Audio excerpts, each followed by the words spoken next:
గెలిపితే అంటాడు. ఈయన కథ చూడు. మొన్న వచ్చి ఈ పార్లమెంట్ సెగ్మెంట్కి వచ్చి ఏమంటాడు, కనీసం 1-2 అన్న గెలిపిరు పార్లమెంట్ మమ్మల్ని అంటాడు. 38 గెలిపిస్తేనే ఆడికి అసెంబ్లీకి పోను, మీరు 1-2 గెలిపిస్తే పార్లమెంట్కి పోతా అడిగిన. ఆ 38లో అయినా అసెంబ్లీ ముఖం చూడకముందుకే 5-6 బీక్కిరు.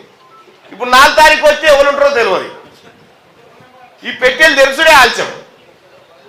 ఆయన గేట్లు దుంకుతారు, ఇవతల పడతారు, ఒరిచిపోతుంది. కేసీఆర్ మంచినీళ్ళ గిలాస్ ఇచ్చేటోడు ఉన్నాడు ఇక రేపు పొద్దుగాల. ఇది ఎవరు చేసుకున్న కర్మ? నువ్వు చేసిన కథనే కదా.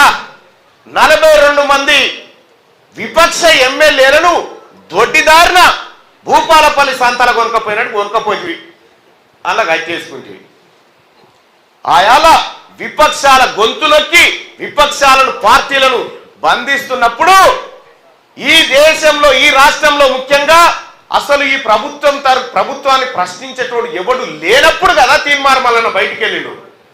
ఆ రోజు కదా బయటికి వెళ్ళి కొట్లాడింది. ఆ రోజు నుంచి ఈ రోజు వరకు ఏ రకంగా కొట్లాడినో మీ అందరికి తెలుసు సోదరులారా.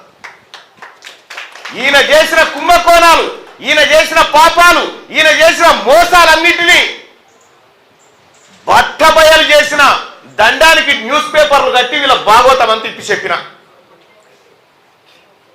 ఎవరన్నా ప్రశ్నించే కొంత రాష్ట్రంలో గట్టిగా చెప్పురన్నా. ఎవరన్నా కిన్మార్ వలన కాదన్న ప్రశ్నించింది. మీకు తెలియదా అన్న? మీరు సాక్ష్యం కాదా? Thank you. అయితే అన్న